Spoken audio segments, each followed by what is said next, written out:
hanya Allah turunkan untuk umat Nabi Muhammad SAW. Catat ini ya. Dan saya belum pernah bagi dimanapun yang ini, yang versi lengkapnya.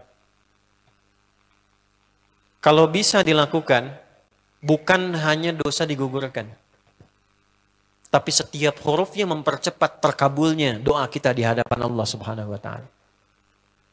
Ya. Ada 2 surah di dalam Al-Quran yang bila 2 surah ini dibacakan, itu setiap hurufnya dihitung bisa berpotensi menggugurkan dosa sekaligus mengabulkan doa-doa yang dimintakan. Sepanjang doa itu baik untuk urusan dunia akhirat kita. Kalau salah satu kurang baik diperbaiki oleh Allah. Misal dunia baik tapi akhirat tidak, maka diperbaiki oleh Allah kepada yang lebih baik. Surat pertama Al-Fatihah, surah kedua Al-Baqarah. Sebelum doa baca tuh Al-Fatihah sama Al-Baqarah. Tapi Al-Baqarahnya tidak dari ayat yang pertama. Kepanjangan. Cukupkan di ayat 285 sampai ayat 286. 2 ayat terakhir. Hadisnya sahih. Kalau mau dikuatkan biasanya banyak ulama memasukkan ayat 284. Ada yang sudah masuk ke dalam Ka'bah di sini? Ini informasi saja. Dan 3 ayat ini, Al-Baqarah 284, 285, 286, itu ayat yang dituliskan di dinding Ka'bah. Itu yang saat berhala dikeluarkan, gambar-gambar dihapus, itu ya, syair-syair diganti dengan ayat Quran, sehingga jadi kain kiswah Ka'bah di luar. Itu ada sejarahnya. Yang di dalam pun dihiasi dengan hiasan ayat Al-Quran. Di antara yang dituliskan itu Al-Baqarah ayat 284, 285, 286. Intinya di 285 dan 286-nya. Tadi rakaat pertama yang saya bacakan dalam salat Isya. Hadisnya sahih. Itu spesial malaikat Jibril turun kepada Nabi Muhammad SAW mengabarkan kabar gembira siapa yang membiasakan membaca Al-Fatihah.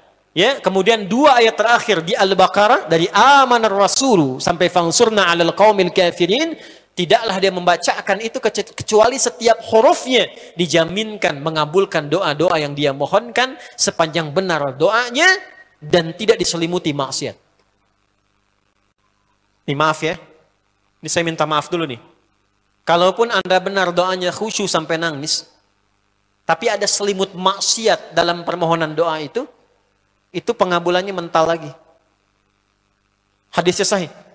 Thumma dzakara ar-rajula yutilu as-safara ash'atha aghbara yamuddu yadayhi ila as-sama' fayaqulu ya rabb faqala Rasulullah sallallahu alaihi wasallam anna yustajabu lidzalik famat'amuhu haram mashrabuhu haram malbasuhu haram wa ghudhiya biharamin fa anna yustajabu lidzalik. Rawahu Muslim. Nabi mengisahkan seorang lelaki menempuh perjalanan jauh. Awas, menempuh perjalanan panjang untuk ketaatan itu mempercepat doa dikabulkan 2 kali lipat dibanding orang biasa. Makanya kalau ada orang mau ke Mekah umrah, mau haji, titip doa. Ada yang mau beasiswa ke Madinah, ke Mekah, ke Al-Azhar, ke Mesir, titip doa. Saya biasanya kalau mau berangkat umrah, Ustaz titip doa, ayo tulis banyak tuh. Nggak saya baca. Saya simpen aja, ntar dekat Ka'bah, ya Allah engkau maha mengetahui. Ya. Mohon kabulkan semua doa-doa ya dari teman-teman jamaah yang dititipkan dalam kertas yang telah mereka tuliskan itu. Simple Pak, daripada capek kita bacakan satu-satu. Dan alhamdulillah biasanya ya insya Allah terkabul. Insya Allah. Itu perjalanan jauh. Nah orang ini menempuh perjalanan untuk sekedar berdoa. Safar. Ya, safar yang baik. Kemudian yang kedua, yamuddu yadaihi ilas sama, dia mengangkat tangannya ke langit. Orang ini dia mengangkat tangannya. Jadi melakukan perjalanan jauh, mengangkat tangannya, yamuddu yadaihi ilas sama. Orang yang berdoa dengan mengangkat tangan itu dijawab doanya oleh Allah lewat keterangan Nabi SAW itu bisa kamakala 2 kali lebih cepat dibandingkan dengan orang yang tidak mengangkat tangan saat berdoa. Jadi Anda cuma sekedar doa dengan mengangkat begini, itu lebih cepat potensi dijawabnya dengan mengangkat doa. Ada seorang bertanya pada Nabi SAW, hadis sahih, Ya Rasulullah, bagaimana pendapatmu dengan seseorang yang meminta kepada Allah dengan mengangkat tangan atau kama qala? Lalu Nabi mengonfirmasi bertanya balik, bagaimana kalau ada seseorang memohon kepada Anda dengan mengangkat tangannya? Pak, tolong Pak, tolong Pak, tolong, gitu kan? Di depan rumah Anda 1 jam begitu Pak, tolong Pak. Kira-kira Anda beri atau tidak? Beri. Minimal kalau Anda nggak punya kemampuan, Anda referensikan atau beri sesuai kemampuan Anda kan? Angkat tangannya. Dia jawab, saya malu kalau nggak ngasih. Apa kata Nabi? Innallaha hayyun karimun. Allah itu lebih punya sifat peka untuk merasakan malu pada hambanya kalau dia tidak memberi ketika hambanya mengangkat kedua tangannya. Nah, nanti ada beda-beda posisi saat khatib Jumat misalnya 1 begini untuk khatib. Makmum mengangkat 2 tangan. Yang ketiga dia mengatakan, Ya Rabb, Ya Rabb. Asma'ul Husna. Doa yang dibuka dengan Al-Asma'ul Husna itu dijawab 2 kali lebih cepat dibandingkan dengan doa yang langsung dimohonkan kepada Allah. Itu perintah. Tahu Nabi Zakaria? Nabi Zakaria apa ujiannya? Diuji oleh Allah, hidup demikian lama sampai rambut memutih, fisiknya letih, istrinya divonis secara medis, maaf, monofos dan mandul. Kata medis gak mungkin punya keturunan.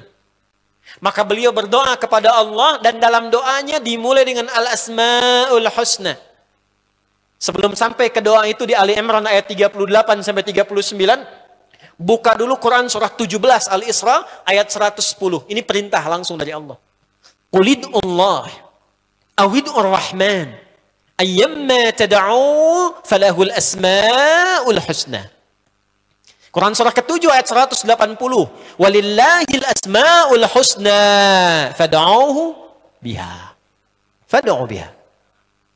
Qulid Allah, kalau engkau punya masalah hambaku, dan tidak ada di dunia ini yang tidak punya masalah. Quran surah kedua ayat 155. Wala nabluwannakum bisyai. Setiap yang hidup itu, aku pasti akan uji dengan masalah. Itu kata Allah. Jangan disimpan sampai di situ, teruskan.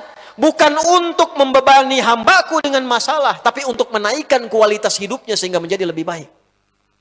Jadi ketika Allah titipkan masalah itu, bukan ingin membuat kita bermasalah. Tapi dengan masalah itu kita diuji supaya kualitas hidup kita menjadi lebih baik. Ini Anda yang kuliah di UPI di sini, ada ujian nggak? Ada. Untuk apa ujian itu diadakan? Supaya bisa melihat kualitas peningkatan ilmu Anda dari masuk sampai naik tingkat. Kalau nggak ada ujian, nggak kelihatan kualitasnya bertambah. Logikanya begitu. Dan tidak mungkin Allah menguji seorang hamba di luar batas kemampuannya. La yukallifullahu nafsan illa. Jadi nggak ada orang yang hidup yang tidak punya masalah. Karena rumusnya mengatakan hidup berbanding lurus dengan masalah. Yang hidup pasti punya masalah. Yang tidak ingin punya masalah, tidak ingin hidup. Karena orang yang tidak hidup, yang hilang masalahnya, selesai hidupnya. Baik. Siapa yang tidak ingin punya masalah? Angkat tangan. Ah, baik. Siapa yang ingin punya masalah? Alhamdulillah. Baik. Yang lain, wallahu a'lam.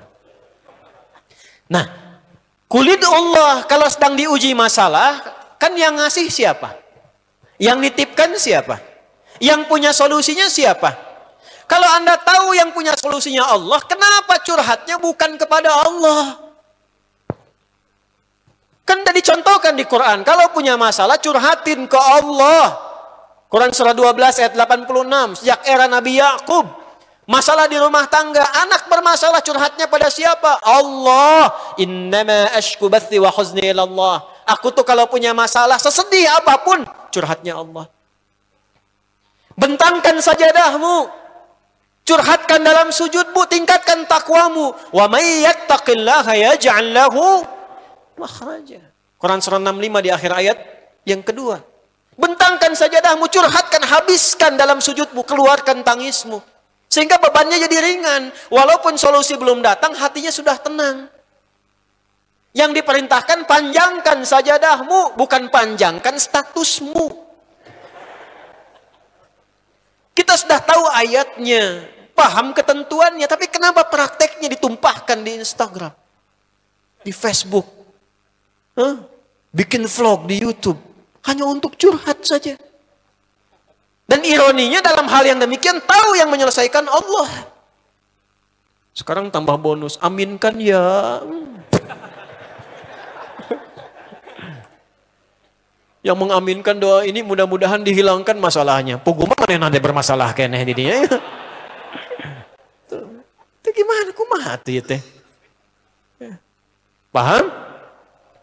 Curhatkan sama Allah. Nah, bagaimana mintanya? Sebut namanya ya Allah. Awidur Rahman. Kalau kita ingin minta lebih cepat, minta dengan kelembutan Ar-Rahman. Rahman itu bisa disebut namanya ya Rahman, bisa cari cara mintanya yang paling lembut, yang menyentuh. Allah senang dengan kalimat yang menyentuh. Misal ya. Kembali ke Nabi Zakaria tadi. Al-Quran surah 3 ayat 38. Hunalika da'a Zakaria rabbah. Qala rabbi habli min ladunka dzurriyyatan thayyibah. Innaka sami'ud du'a. Ya Allah, hamba-hambamu itu telah menghukumi aku dan istriku tak akan mungkin punya keturunan. Sedangkan engkau yang maha pemberi tanpa punya batasan. Mereka mengatakan istriku punya keterbatasan. Maka aku memohon kepadamu yang pemberianmu tak ada batasan. Mohon ya Allah anugerahkan keturunan dari sisimu saja ketika mereka mengatakan tidak mungkin itu punya. Sungguh engkau yang maha mendengar doaku ya Allah. Perhatikan, kalau kepada yang maha mendengar saja tidak terkabulkan, mohon tunjukkan kepadaku saat ini dengan cara apa lagi dan kepada siapa lagi aku mesti memohon. Itu dalam banget. Ya Allah, engkau perintahkan aku berikhtiar mencari kerja, aku lakukan. Engkau perintahkan mengeluarkan keringatku dengan cara yang halal, aku kerjakan ya Allah. Engkau perintahkan aku jauhi yang engkau larang, aku lakukan ya Allah. Sekarang aku telah berikhtiar dari sejak keluar, aku telah menunaikan sholat subuh seperti yang engkau maha mengetahuinya. Dan menjelang malam aku mengadukan bahkan di rumahmu ya Allah hanya untuk sesuap nasi bagi istri dan anakku dari yang halal itu. Aku telah melakukan apa yang engkau perintahkan, aku hanya memohon apa yang telah engkau janjikan.